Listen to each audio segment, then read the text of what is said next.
O my God, O my God, unite the hearts of thy servants and reveal to them thy great purpose.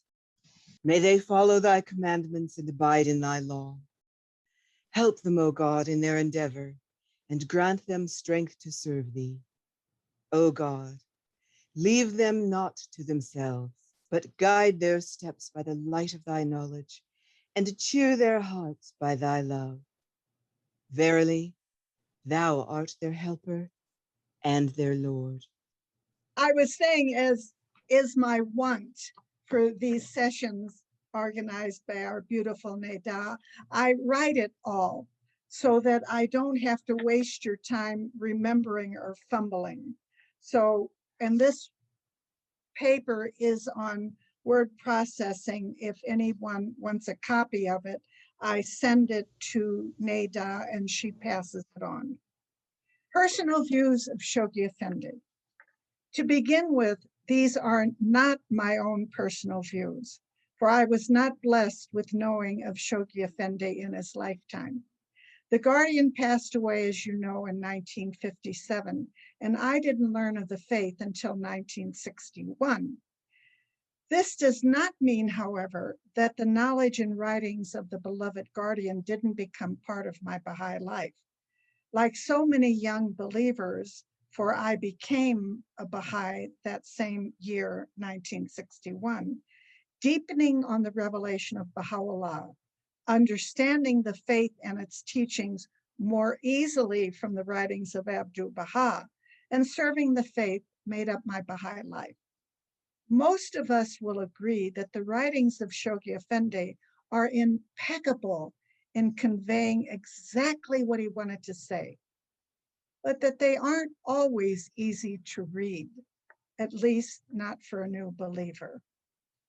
Though I don't have personal stories of Shoghi Effendi, I do have some, in a way, connections with the Guardian.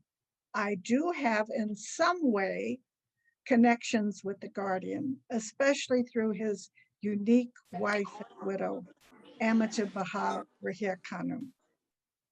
The first experience was an embarrassing one. It was 1966. I was a Baha'i of 5 years, a pilgrim to the World Center, and in the Mandar room of Abdu'l-Baha's Haifa home with the other Western pilgrims. When this hand of the cause of God, Rahia Khanum, was emphatically speaking on Shoghi Effendi's longing for the American Baha'is to arise and fulfill their spiritual destiny. Unread Marianne piped up and said in all sincerity and in complete ignorance, "Why weren't the Western believers told this?" Da. Naturally enough, Rahia Khanum immediately educated me. What do you think Shoghi Effendi was doing in all of his letters to America? Of course, I wasn't thinking. Rahia Khanum was not being unkind to me, only giving me a glimpse of the Guardian's work.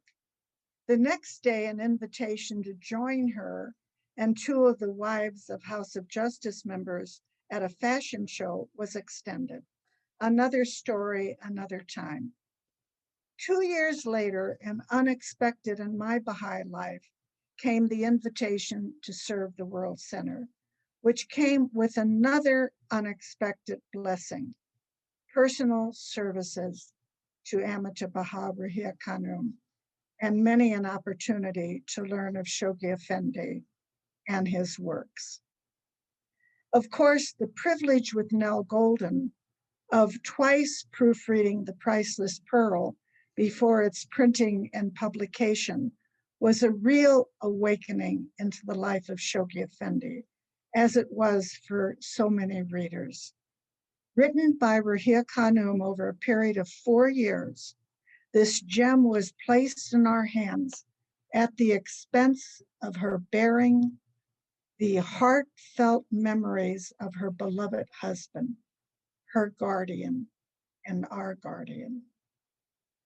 Let me interject this about Amitabha Baha Rahia Khanum. Perusing older volumes of Baha'i Worlds, I found the incorporation papers for the Spiritual Assembly of Montreal. Her father, William Sutherland, was listed as an architect, her mother as a wife, and Mary Sutherland Maxwell as writer. This is 1935. She is 25 years old. What could she have written to claim that she was indeed a writer? Think about it. What would a young woman of comfortable means, not employed with a salary, and raised to serve her faith, put on such an official document? Well, she did work with writing and in association with serving the faith, not just plays and short stories, one of which she asked me to produce as a play, but writing to teach the cause of Baha'u'llah. For example, she taught classes at Greenacre Baha'i School in Maine. The second volume of The Maxwells of Montreal speaks further of the subject of her writing. Had not 1935 not attested to her talent as writer, years to follow proved it in spades. As an example, in connection with the priceless pearl, there proceeded the long article she wrote for the Baha'i World Volume 11, 1946 to 1950. The article was called The 25th Anniversary of the Guardianship. Fitting right into our subject of personal views of Shoghi Effendi, she writes in that article of the first view of him as not understanding the guardianship, a young man needing the guidance of mature, longtime believers. Her words in that world volume. We, on our part, beheld a young man of only 24 standing at the helm of the cause, and some of the friends felt impelled to advise him about what it would be wise for him to do next. It was then that we began to know not only the nature of our first guardian, but the nature of the entire institution of guardianship. For we quickly discovered that Shoghi Effendi was unreachable. Neither relatives, old Baha'is or new Baha'is, well-wishers or ill-wishers, could sway his judgment or influence his decisions. We quickly came to realize that he was not only divinely guided, but had been endowed by God with those characteristics needed to build up the administrative order, unite the believers in common endeavors, and coordinate their worldwide activities. Amitabha Baha Rahia Khanum gives more views and characteristics of the Guardian in that article. I recommend reading the entire article. If you don't have access to volumes 11, you can find it in apps such as Ocean. Another personal story was the first meal that Rahia Khanum had in the first of my Haifa homes. Also attending were Ali and Violet Nachavani, Ethel Ravel, and Nell Golden. During the course of the meal, Rahia Khanum lifted up the tablecloth and asked where I got the table. I told her that it came from Ian Simple's office, which he was only using to hold a few books, and so consented to have me take it for my own use in that Haifa flat where the fund would not have to buy a new dining table. Rahia Khanum said that evening that the table was the one used by Shoghi Effendi when he had meals with the Pilgrims. She never asked for it back. Eventually, it was returned to her and used in the Hands Holy Lands office, at that time part of the master's house property. Later, she put it in the reception area of the house of Baha'u'llah Pasha in Akka, where all can see it. Undoubtedly, Florence Mayberry ate at that table as a pilgrim, with Shoghi Effendi and her seated at opposite ends of the table, a wish that she had only voiced to her husband David prior to flying to Israel. The pilgrims always seemed to be invited to sit at Shoghi Effendi's side. Florence wanted to sit at the end of the table so she could wholly see his face. Florence was a brilliant speaker with a brilliant mind. There were two particular talks that she repeatedly gave: Soul, Mind, and Spirit, and The Guardian, memories of her pilgrimage just months before Shoghi Effendi's passing. One memory she always related was being with the women pilgrims at the Western Pilgrim House, later to become the temporary seat of the Universal House of Justice. Rahia Khanum was always in attendance. When someone would enter the room to say that Shoghi Effendi had arrived, Florence reported that Rahia Khanum would jump up and rush out of the room as if she hadn't seen the Guardian for months. There are two more views related by Florence and mentioned in her book, The Great Adventure. She had met a university professor in Idaho who had taught at the American University of Beirut, where young Shoghi Effendi was a student. He described the young man as beautiful and very masculine. Florence found the same characteristic when gazing at the Guardian across the dining table.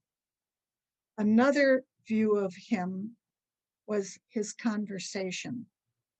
Florence wrote in The Great Adventure, his words rapid yet clear as crystal. The conditions and affairs of the world swept over one in a flood of insight and original vision, presenting a universal comprehension of the world in conjunction with its problems, along with a Jovian view of its tortuous efforts to discover remedy for its relief. Then pointing out the bright solutions, the luminous hope guiding it forward. Florence was a paid writer. Our last view from Florence Mayberry's memories was saying goodbye at the end of her pilgrimage. He turned, walked away. For the first time, I viewed him with his back turned. Only then did I think of the Guardian as tired. His shoulders sloped slightly as though weighed by an unseen heavy burden. My heart twinged, and I wished that somehow the burden would lift, that he could rest. Another person whose memories and knowledge of Shoghi Effendi will be trod upon is, of course, Ali Nachavani, one of the original 9 members of the Universal House of Justice, and the last of them to leave us. Mr. Nachavani passed away in 2019 at the age of 100. After his father died, he, his mother, and brother were invited to live in Haifa. Ali was about 3 at the time, 1922. He regularly shared this story of when he and his older brother followed Shoghi Effendi down the mountain to the master's house and into the room of the greatest holy leaf. His mother was not happy when told that her boys intruded into that personal space and surreptitiously went to the door and ordered them out of the room.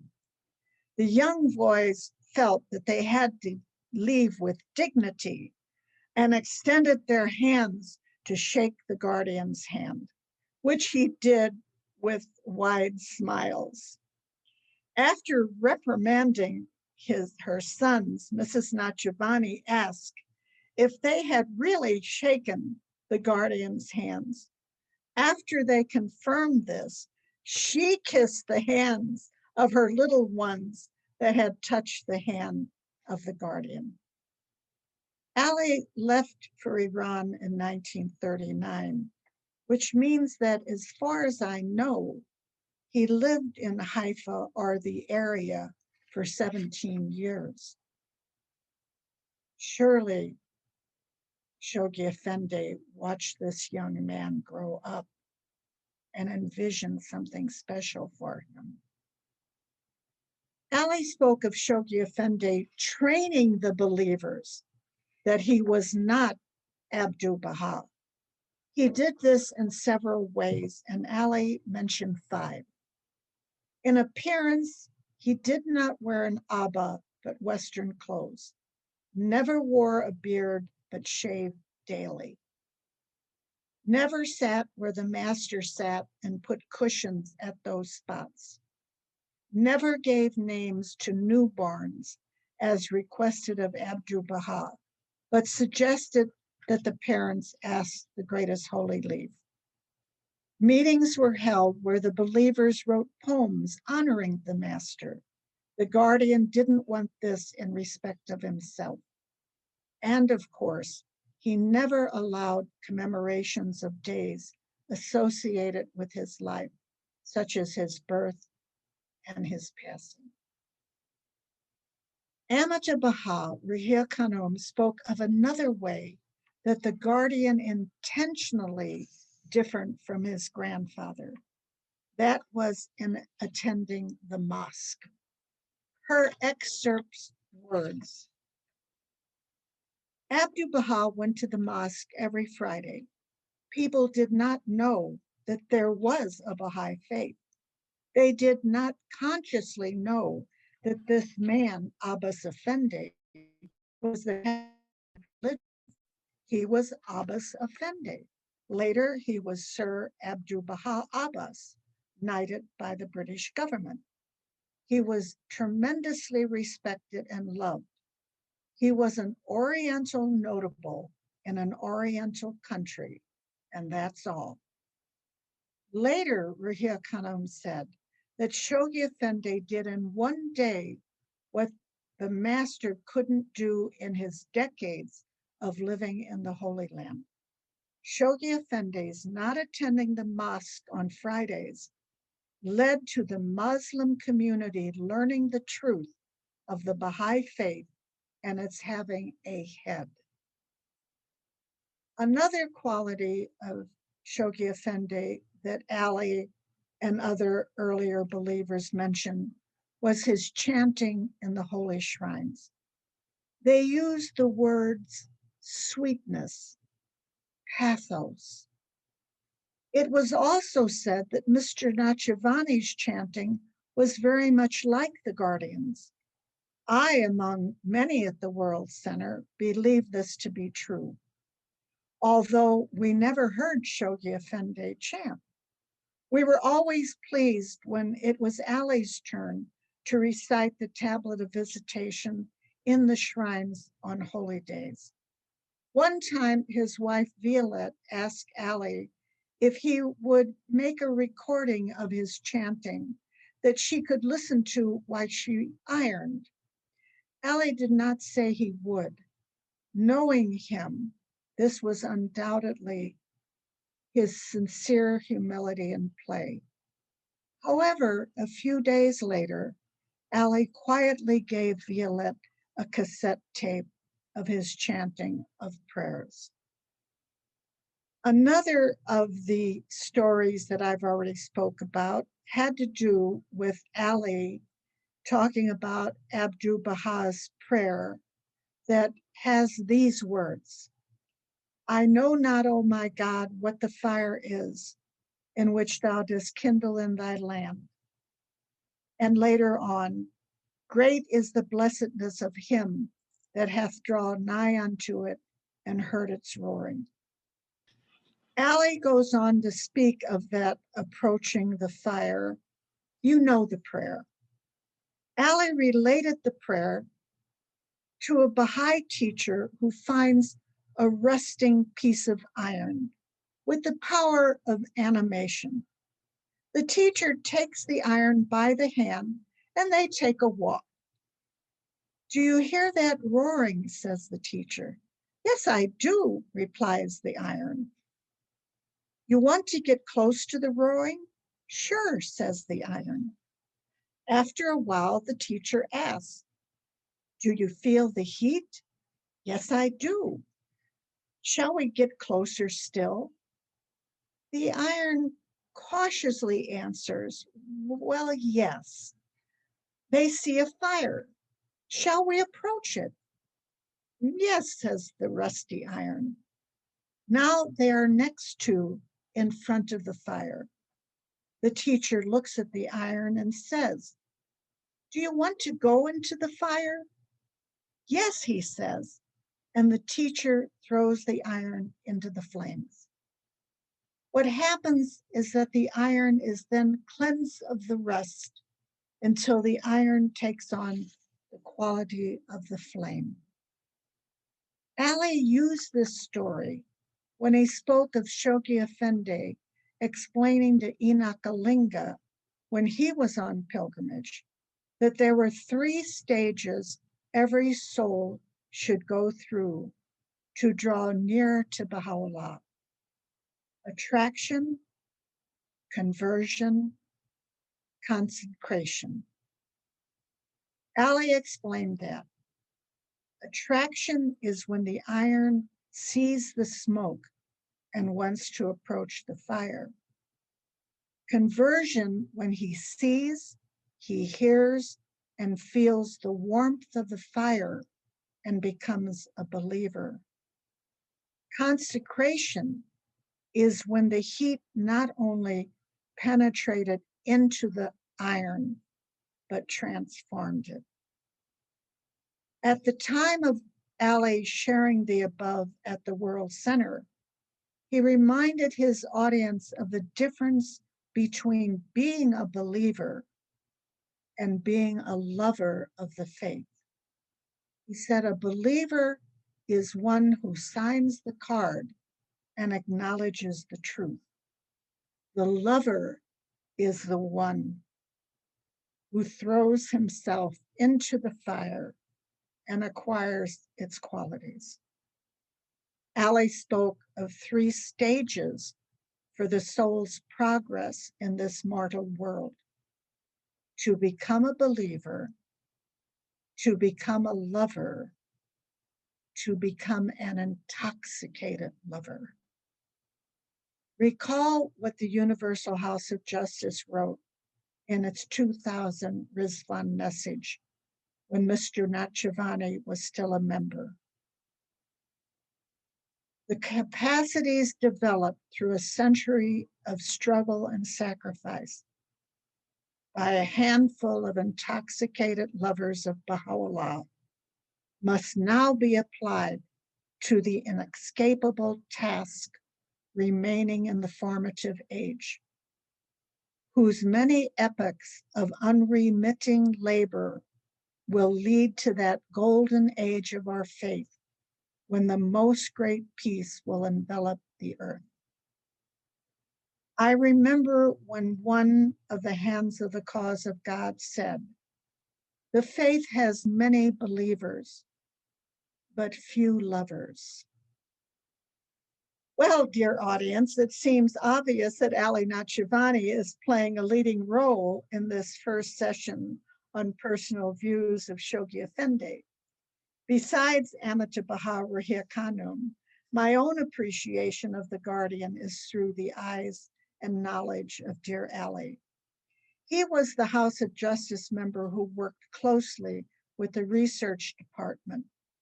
Obviously, when the believers think of the World Center Research Department, they think of the sacred writings of the central figures, Baha'u'llah, the Bab, and Abdu'l-Baha.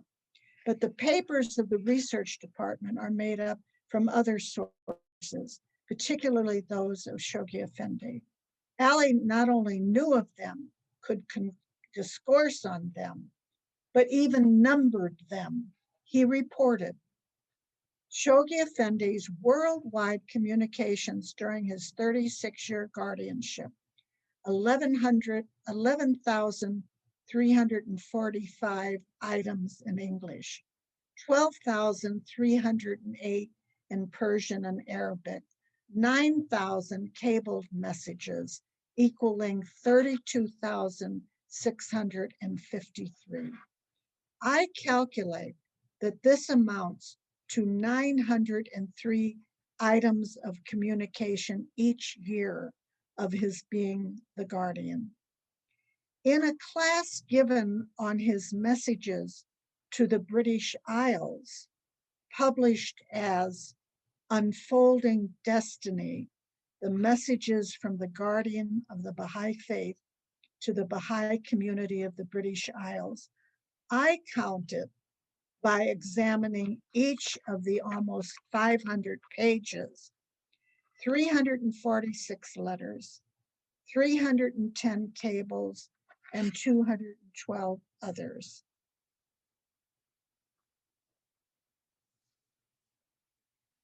$867 is my approximate total. In reference to this publication, Unfolding Destiny, I'd like to pay homage to one who I'm certain would have quietly told me not to mention him. However, he is mentioned several times in the Guardian's messages in this book. Once again, it's our dear Ali Nachavani. Desire pays special tribute. Strenuous efforts exerted Ali Nachavani, setting example, dedication, freedom prejudice, fellow pioneers laboring in hospital surroundings confronted manifold formidable obstacles. This is part of a long cable from Shoghi Effendi, addressed not to the UK, but to the entire Baha'i world, 5 January 1953. In another letter in this book, written on behalf of the Guardian, 5 months later to the African Committee, the Guardian was indeed delighted over Ali Nachavani's trip to the Teso district. The purity of his spirit, the intensity of his devotion, and the longing in his heart to bring the faith to his African brothers, all of which so clearly showed forth in his actions, were no doubt the great factors which enkindled the first fires in the hearts of the believers in that land, and which have spread so swiftly and have been the cause of such joy to our beloved guardian. Shoghi Effendi spoke of this devoted, dedicated, and humble pioneer to Dorothy Baker when she was a pilgrim. In particular, at the time, Ali's traveling and teaching among the Teso people. At an all-American intercontinental teaching conference in Chicago, Dorothy Baker repeated Shoghi Effendi's praises of Ali during that pilgrimage, and she asked her audience, is there an Ali Nachavani them in America? And ended with, which one will be our Ali Nachavani? Moving back to Shoghi Effendi's messages, A communication item might be just one word, such as in the humorous story of the believer who asked permission for a pilgrimage, and when the telephone operator was going to read the cabled answer to the Baha'i, he asked her to hold on while he got a pencil and paper. The reply was, "Welcome." Of course, his messages were of various lengths, even the size of books. The dispensation of Baha'u'llah, 60 pages, is considered to be the will and testament of Shoghi Effendi. He said everything he had to say was in that message. The Advent of Divine Justice, 77-page message, which the American believers are regularly encouraged to study. And of course, as Rahia Khanum wrote, his only book, God Passes By, 412 pages on the first 100 years of the faith, as we mentioned. My own personal story of Shoghi Effendi's correspondence has to do with those when he was away from the World Center. Following a recommendation I made, Ali asked me to work on the boxes of carbon copies of letters in the research department between the Guardian and Leroy Iowas during those periods when Shoghi Effendi was away from the World Center. Mr. Iowas, at that time of this correspondence and the carbon copies, served as Shoghi Effendi's secretary. I've spoken of this project in one of the talks on the early years of the Universal House of Justice. Mr. Iowas would write a letter to Shoghi Effendi, listing various pieces of correspondence that needed attention, or things that needed to be handled or decisions made. One letter might hold 6 to a dozen items of concern. If a carbon copy had, let's say, 7 subjects, I would make 7 copies of the carbon, find the Guardian's reply, make 7 copies of it, and then staple each question and each answer together, and with a pencil, write a subject name. This is a question about the Guardian, the gardens, the Pilgrim's administration. How Shoghi Effendi got any rest from his burden of duties while away from the World Center is a mystery to this believer. Besides being awed by the number of letters and greater number of items in those letters to be handled, I was saddened to learn of the mundane that demanded his valuable time. The example I used before was the cutting of trees on the faith's property and selling the wood to the locals. Leroy Iowas told the Guardian how much someone was willing to pay by the cord. Shoghi Effendi said it wasn't enough, that it must be sold at a fairer value. The Guardian was so watchful of the funds of the faith that even the sale of cut wood was considered.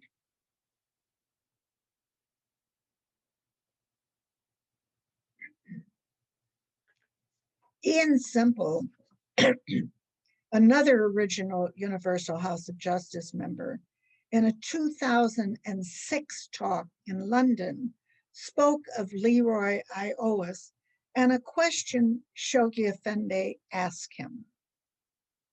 This is Ian.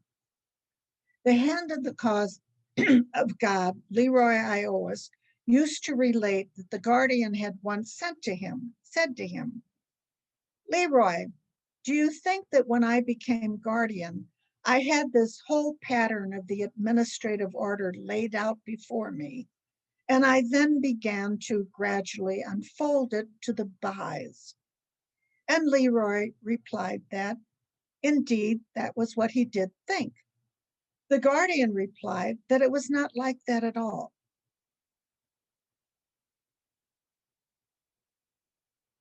He just had to make one decision after another. Abdu'l-Baha had said that he would be guided and he trusted Abdu'l-Baha.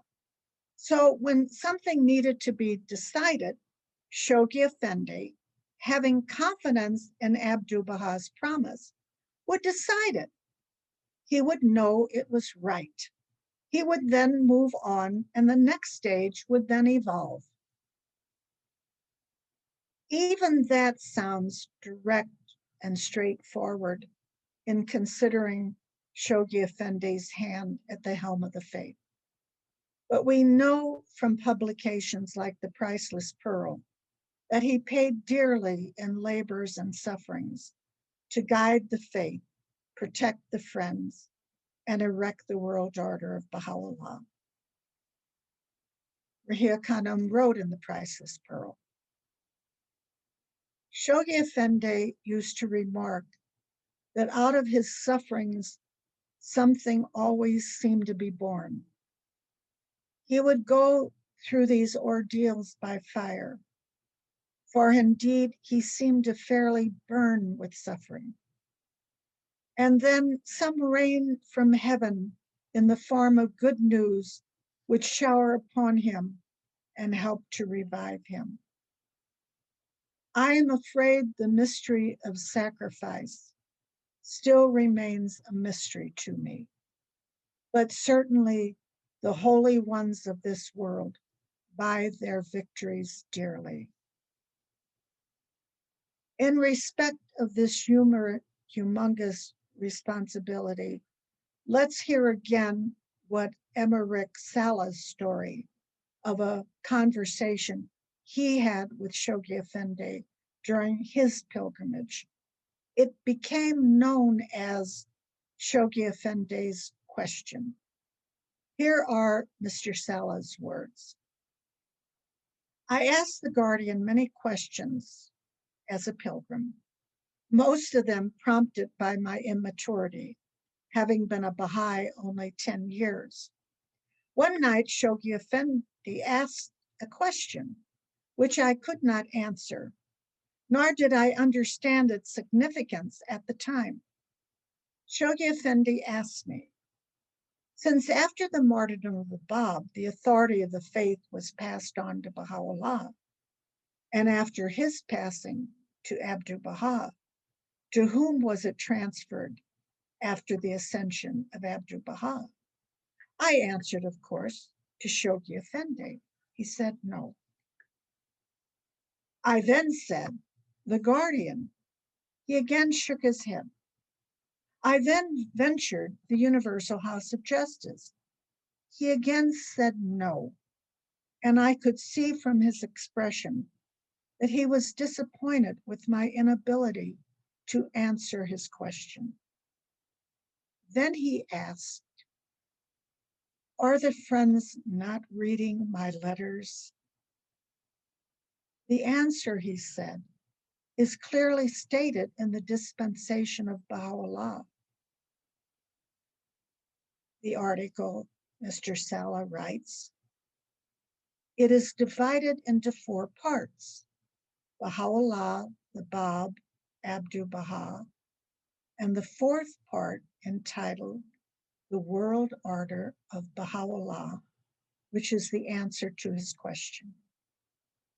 Mr. Salah said later on in the article that he had asked this question to the believers for the last 40 years and on 4 continents, and that he, except for one instant, gotten the same answer that he gave the Guardian in 1938.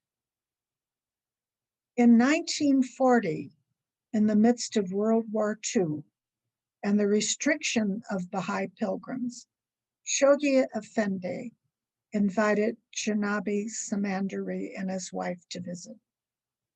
One day, Shoghi Effendi said on his way from the master's house to the shrine of the Bab, where he was supervising the gardens, he said to Mr. Samandari, my eyes are tired, my fingers are tired, my brain is tired, and my nerves are tired. This was after 19 years of services, labors, and sorrows. He had yet to face 17 more years of ever increasing and growing responsibility. During those 17 years, Shoghi Effendi would succeed in major accomplishments for the faith, while daily guiding the Friends with those thousands of messages, translating the sacred writings, expanding the World Center, protecting the faith and the believers from covenant breakers, and giving of his time to pilgrims and visitors. Among those major accomplishments, we might mention writing God Passes By, the magnificent history of the first 100 years of the faith. An associated story is Ali Nachavani relating how that book educated the Persian believers into understanding that the year 9 was the significant year, not the year 19. Giving the Baha'is 2 more plans, including the 10-year crusade ending after his passing and leading to the establishment of the Universal House of Justice. Erecting the Carrara marble gold dome edifice over the humble stone building built by his grandfather, the house to house the sacred remains of the beloved Bab. Erecting the International Baha'i Archives, which he wrote was the first stately edifice on the faith, the first stately edifice destined to usher in the establishment of the World Administrative Center of the Faith on Mount Carmel, the ark referred to by Baha'u'llah in the closing passages of his Tablet of Carmel. Shoghi Effendi went to Oxford University to perfect his English solely for the purpose of hopefully being a secretary to the center of the covenant, his beloved grandfather, Abdu'l-Baha. During his 30 years of being the guardian of the faith, he is viewed as a writer, an historian, an architect, a designer, an encourager, a protector, and first and foremost, the head of God's newest and long anticipated world religion, the Baha'i faith. In our next session of Personal Views of Shoghi Effendi, we'll look at other aspects of his associations with the believers. Thank you.